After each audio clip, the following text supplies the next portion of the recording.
Hello everyone, this is Jasmine, aka Gladiatorinsweats, and I'm here this morning with a message. I felt called to come through and bring a video since I haven't brought one in a little while. So here I am. It is Monday, or no, it's not Monday, it's actually Tuesday. So I hope everyone is having a great Tuesday, if it is still Tuesday for you at the time you're watching this. And yeah, actually, I have a little surprise today. I actually have two cards today. I did initially pull one card, but there was one extra card that had been left out when I collected all the leftover cards. And I just felt called to include it in the message, and we'll just see how it happens to flow. So just to get straight into it, as you can see here, the very first card that we have is self-exploration. I really love the illustrations in these cards, but for some reason I'm really liking this one. So, let me know if you're feeling somewhat similarly. But I'm going to go ahead and read the passage. If you have drawn this card upright, it is time to search within the different aspects of yourself for the purpose of self-discovery. You are being called within yourself to a place of total self-awareness on a spiritual, mental, and physical level.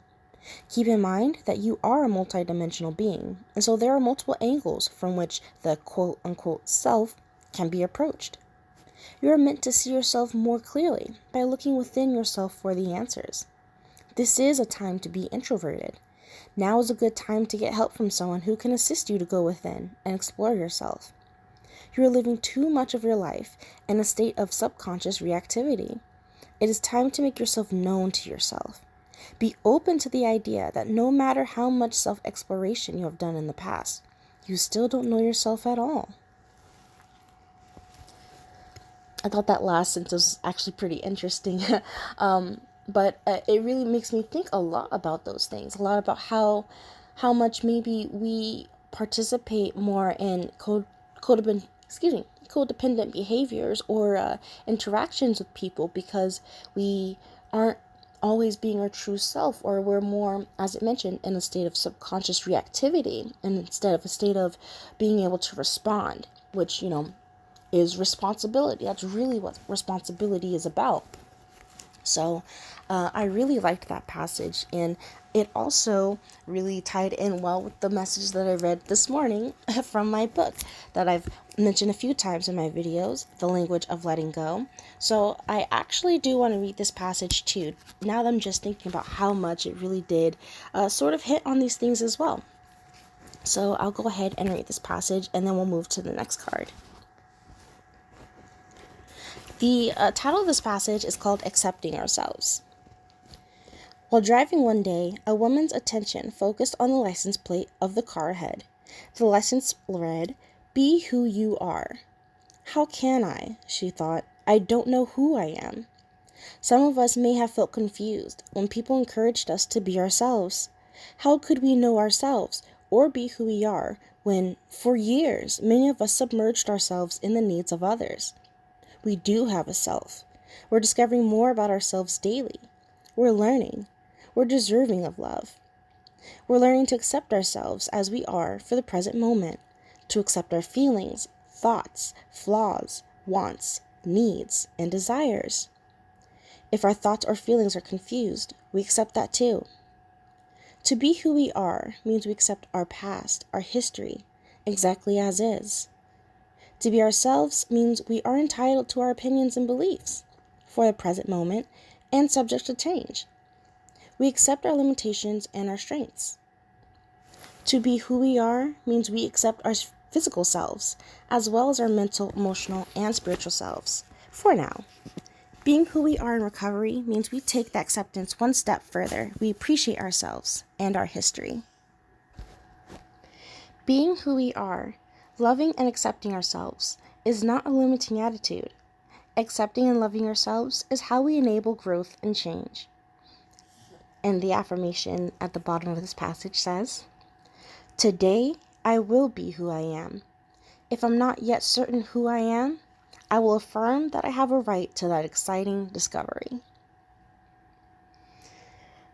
So yeah, I really want to share that passage once I did read this card, because as you can see, the resonance there with us learning to really get in touch with ourselves by tuning in more to ourselves and a little bit less to not necessarily what's going on out there, but really tuning into our inner truth and really digging into our true discernment, which is something I've been really, really learning about and really playing with in my own life, and recognizing that you have to know yourself to be able to know your personal truth, because there is no one solid truth for everyone.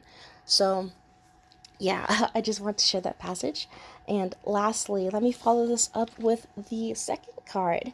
The second card was Optimism, which I thought was really great to receive with the self exploration card. So let's go ahead and read this and I'll close this up. If you have drawn this card upright, be optimistic about whatever you're facing in your life right now. In this circumstance, optimism is the faith that leads to achievement. Optimism is better for your body and your state of mind. When you find yourself navigating uncertainty, you can remain aware of the worst case scenario, but awareness of the worst case scenario doesn't have to cause you pain. Awareness of the worst case scenario doesn't cause you pain because it isn't the same as expecting that the worst will happen. Optimism is the courage that you need right now. And so I really do feel like that was very intentional for us to get this card as well, that we need optimism in this present now. That, of course, there are times where there can be toxic optimism in our lives, or when we can use that to sort of bypass what's really happening. But I really feel here, and I feel like this is definitely confirmation that, as we're exploring ourselves and as we may be going through what some may call, the darkness, or a dark night of the soul, or, all these different terms that we have for when we are kind of taken from all of the things that we're comfortable with, so that we can be not necessarily forced, but I guess very actively encouraged to step out of our comfort zones and to really begin knowing who we are. So yeah, I really liked this message. I felt it was super resonant for me and very powerful in knowing that it is safe for us to explore ourselves, and that optimism, that hope, that courage, of knowing that this is good for us and that this is right for us, and that any need to really be more introverted, for us to spend more time with ourselves, whether as I said, whether it feels like we are being forced or possibly actively encouraged to do these things. So yeah, I'll just leave it at that.